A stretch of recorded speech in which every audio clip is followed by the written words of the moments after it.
Thanks to join us. I know that you are traveling, that it's difficult for you, but we would like to talk with you, to listen to you. Now we are facing a very new geopolitical situation, and it's clear that this open conflict in the Middle East brings a new global reality, which is clear negative for Ukraine. First of all, because it further undermines the international law, which is clear on Ukraine's side.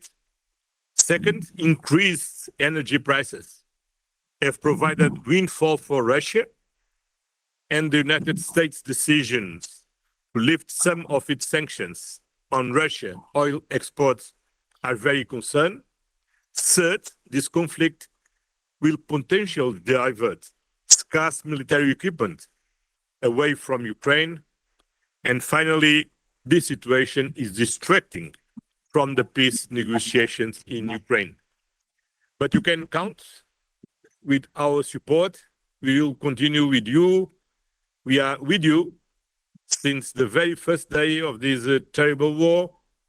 And we will appreciate to listen to you about the situation on the ground and what are the points in the peace negotiations and what you can expect for the coming times. The floor is yours, Volodymyr. Thank you so much, Antonio, Ursula, dear leaders, dear friends. Thank you for your attention to Ukraine and for your support. It is vital for us. And because this support exists, others in Europe can also feel that they will not be left alone in a critical moment. This is the core of European unity. European nations stand together, so no one is left alone, and so everyone knows there is someone to rely on. This is how Ukraine has always seen Europe. And Ukrainians are among the strongest believers in the European idea and its most dedicated defenders for years. Russia's war against us is also a war against the idea of Europe shown through Ukraine. Each of you knows this. And that is why we in Ukraine hope that Europe will find a way out of the very difficult situation we all face now, especially when it comes to the destabilization of European support for Ukraine. An important part of our defense against Russian aggression is what we have built over the years. All of us together, Ukrainians and all Europeans, our friends around the world. We have made sure that during this war, Russia doesn't feel stronger. The aggressor must weaken, and this is the key to ending the war. This means that the aggressor must weaken on the battlefield, and Russia's heavy losses on the front line, around 35,000 soldiers each month, ensure that. Russia must also lose economically, and this is what sanctions are for. And there is also the moral side. It is important that support for us stays strong, steady, and long-term for years, and that the aggressor feels its future is uncertain. The aggressor, not us. I thank each of you and Europe as a whole that this has worked and it must continue to work. We are doing everything we can to make diplomacy effective and the war.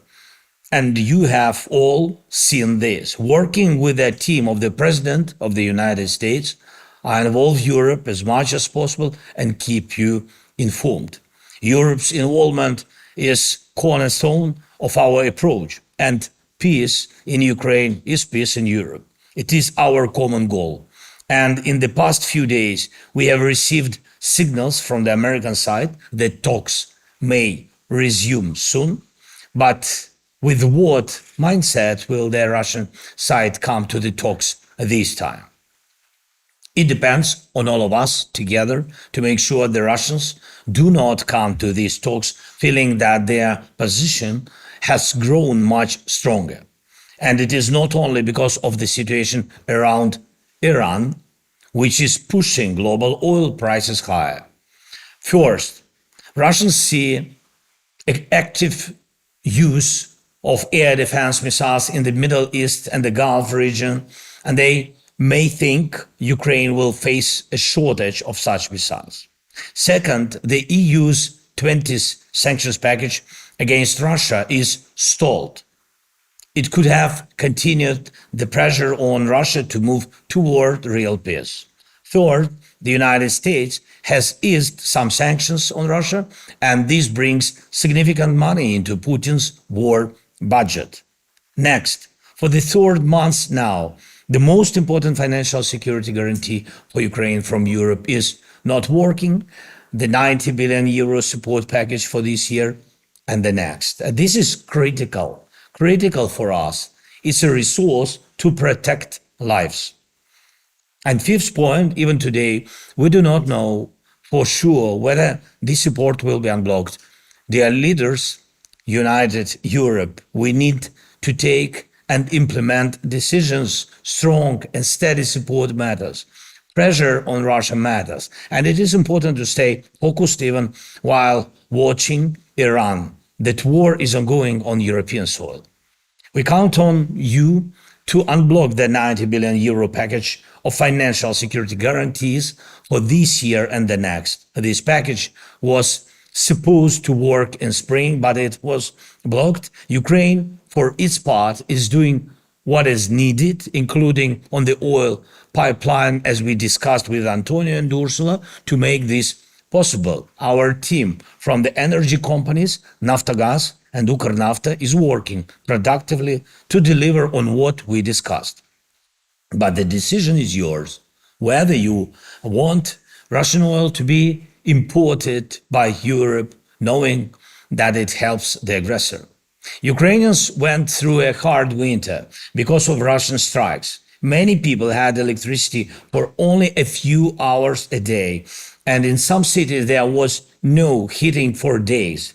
And this happened during one of the coldest winters in years, but we got through it. We overcame this challenge. And we held Energy Rammstein meetings, and all participants were fully informed about the situation and our needs. We need to act quickly to protect our energy system and rebuild what was destroyed by Russia. Time matters. This work must start now, and so funding is needed now, at least 5 billion for energy resilience for the next winter as a part of the 90 billion package. The same applies to defense and recovery after Russian strikes. We need to rebuild homes, keep logistics running, and support people's daily lives. These cannot be delayed to some unclear later. And at the same time, European arms producers are waiting for us to pay for contracts. European aircraft for Ukraine, European air defense, European equipment. This is about your jobs and your technological growth. So this 90 billion package will actually work for Europe, because in today's Europe, no one stands alone. We are all closely connected.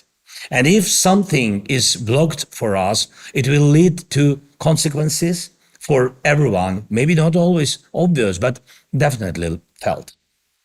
I thank everyone in Europe who supports continued pressure on Russia for this war. The 20th sanctions package will help bring peace closer and show Russia that it is not gaining the upper hand. And thank you to everyone who is ready to continue pressure on Russia's shadow fleet tankers and who continues to protect Europe from all forms of Russian disinformation. Our team is ready to work with you as effectively as possible, including on entry bans to the EU for all Russians involved in this war. Those who kill should not be allowed into Europe. We value your support in protecting us from Russian strikes, especially when it comes to air defense and drone production, and we should continue using every opportunity to find missiles for Patriot systems. That's why the Pearl program is helpful. I thank everyone who contributes to it. And we know not everyone likes the idea of using part of the 90 billion to buy Patriot missiles through Pearl if there are no other options. But if there really are no other options, this is necessary to defend against Russian ballistic attacks. It's about saving lives. And one more point. Despite all the difficulties, Ukraine continues to work to make it possible to close all clusters this year. Ukraine is already technically ready, and we have received from you the necessary benchmarks for all clusters, and this is important. Thank you.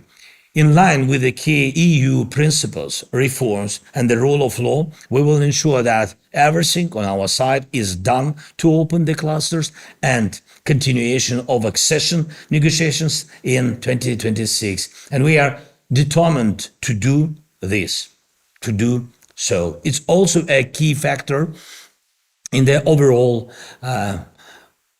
mindset around ending the war, our mindset, the mindset of our partners, and of course, of the aggressor. Russia must clearly see and truly feel that Ukraine will be in Europe and that this cannot be stopped. That is why we are carrying out internal reforms and working externally to secure a clear date for EU membership. If there is a clear date, it will mean that Russia will not be able to block our accession in any way. You see how different things get blocked and how difficult it is for united Europe to implement even decisions that have already been made. This must not be the case with opening the clusters for Ukraine or with our accession. This is a matter of trust, security, and the future, of course. Please let us all continue to move forward together and do everything so that our positions are felt as strong and the positions of those who want to break us and break Europe are felt as weak. Thank you so much.